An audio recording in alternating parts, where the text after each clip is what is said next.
Bonsoir à tous et à tous, bonsoir à tous les suiveurs et à tous les inconditionnels de Grégoire Omnisol. Bienvenue dans ce résumé de la soirée du lundi de Pâques. Donc Chelsea moo doon joué ak Burnley pour le compte de la 35e journée avancée de la Premier. Donc Chelsea avait l'occasion de monter sur le podium parce que Chelsea avait actuellement, donc avant le match, 66 points. Donc bu dooroon day am 69 points te day jël troisième devant Tottenham 2 points avec des matchs en moins. Donc gis nañ Chelsea n'a pas su battre Burnley. Donc Chelsea doorul Burnley, donc 2 buts partout lañ nul. Donc Chelsea donc jotul bënn waa Burnley 2 buts partout. Donc Hendricks moo njëkk a dugal, N'Golo Kanté 12e minute, Higuain dugal 14e minute et donc à la 24e minute de jeu Barnes donc égalisé. Donc 25 minutes, 4 buts et c'était tout pour ce match. Deuxième période bi c'était un peu difficile parce que Chelsea était émoussé, Chelsea dañoo sonn et face à l'agressivité et au caractère athlétique du jeu de Burnley, donc c'était difficile pour Chelsea de marquer un troisième but. Donc gis nañ ne donc opposition de style la woon tey parce que Chelsea dañuy teg bal avec Sarri, teg bal dawal gauche droite, élaboration sur les ailes, Hazard répliqué ci axe bi dugg accéléré combiné ak Emerson. Mais du côté de Burnley, Sean Dyche dafa teg ñaari ligne de 4-4-2 les football avec 2 lignes de 4 bien compactes, donc aller comme retour ñoom dañ fay ne te en phase défensive donc les latéraux rentrent dans l'axe mu nekk 4 axes, les ailiers deviennent des latéraux mu nekk 6 sur la ligne défensive. C'est pourquoi Chelsea a eu du mal à donc percer le verrou de Sean Dyche, c'est-à-dire waa Burnley. Au total Chelsea am na 22 tirs au total, Burnley am 6 tirs, donc 3 tirs cadrés 2 buts. Chelsea am 22 tirs, 9 tirs cadrés et donc 2 buts. Donc ça veut dire que Burnley a été beaucoup plus efficace que les Blues de Chelsea. Parce que Chelsea, sans Hazard, Chelsea n'est rien. Sans Hazard, il faut les étincelles, but du Dougou.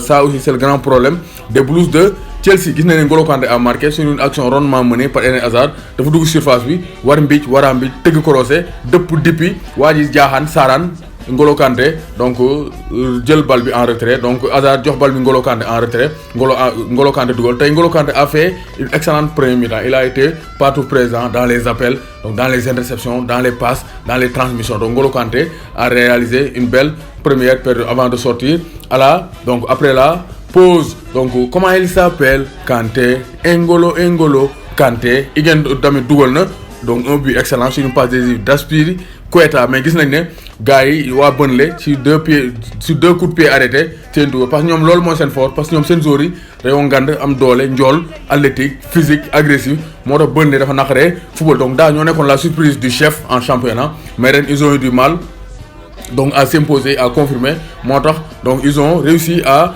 donc assurer leur maintien même si ça a été difficile. Donc Chelsea avec ce match nul comptabilise 67 points, 35 matchs derrière Tottenham 3e, 67 points, 34 matchs. Donc Arsenal 66 points, 34 matchs. Manchester United 64 points, 34 matchs. Donc Manchester United donc avec une victoire pour passer donc devant Manchester, devant Chelsea. Mais Chelsea moo am goal average bu gën a baax parce que Chelsea am na plus 21, United am plus 15. Donc Arsenal a plus de chance donc de passer devant Chelsea. Donc Arsenal bu amee match nul rek day égaliser ak Chelsea donc avec une goal différence de plus 25 contre plus 21 pour Chelsea. Arsenal a plus de chance donc de passer devant Chelsea et d'occuper la 4e place. Donc gis nañ ne Angleterre loolu moo fa xewoon fële ci Italie. Kalidou Koulibaly mu doon joué, Naples moo leen fekk si dóor leen, donc Atlanta moo leen fekk si dóor leen 2-0. Donc Koulibaly donc et Naples ça ne va pas, sont des losers. Il faut Koulibaly quitter le Napoli. Donc Atlanta muy croire de plus en plus, muy gëm de plus en plus à une qualification en Ligue des Champions par Atlanta Bergame. Ni ñuy def saison bu baax avec Duvan Zapata qui ne cesse de marqué. Atlanta moo jël 4e, donc Milan génn na, donc Milan de Ousmane Thiam, Baba Sakho et Jim Mamar a été éjecté donc du Big Four. Donc Atlanta 56 points, 33 matchs. Donc Milan 56 points, 33 matchs. Donc Inter est un peu devant avec 5 points d'écart sur l'Atlanta. Donc gis nañ ne donc Atlanta peut créer la surprise en éjectant le Milan AC du podium. Donc Stoke City bu Mame Biram Diouf dafa nul ak Norwich, donc 2 buts partout. Donc Stoke City bu Mame Biram Diouf. Donc Mame Biram Diouf temps yi donc c'est un peu difficile son cas parce qu'il n'est pas titulaire, donc il n'a pas joué, il est resté sur le banc.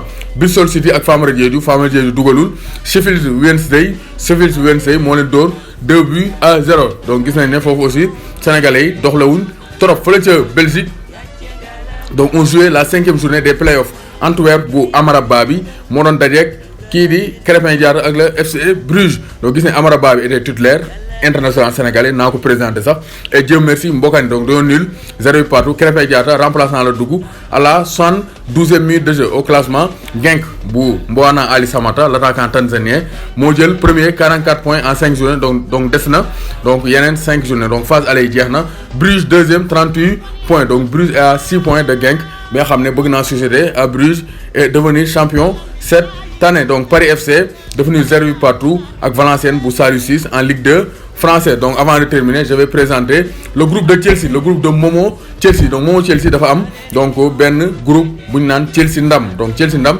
donc c'est un supporter de Chelsea, un regroupement de supporters de Chelsea moo tudd Chelsea Ndam. Donc ñoom à chaque fois dañuy def ay rencontres annuelles. Donc troisième édition bi ren lay am le 21 juillet à Mbour. Donc gars yi ne ngeen def ko seen agenda. Donc ku bëgg donc supporter Chelsea bu bëgg a participer ou bien bu bëgg a bokk ci mouvement Chelsea boobu c'est-à-dire Chelsea Ndam mën ngaa def sa numéro en commentaire te après Momo Chelsea dina ko jël et dina la contacter pour mën a jël say coordonnées comme ça di nga mën a intégrer donc le groupe Chelsea Ndam. Donc am nañ rencontre ñoom troisième édition le 21 juillet donc à Mbour. Donc nga def ko sa agenda ku ci bëgg a bokk da ngay joxe sa numéro en commentaire. Donc Jànq El Hadj maa lay bëggee Demba Ba maa lay bëggee bu baax a baax Paul Dépendant Mendy Ibou Gueye King Badji Mor El Capo donc tous les supporters de Chelsea maa leen di bëggee bu baax a baax.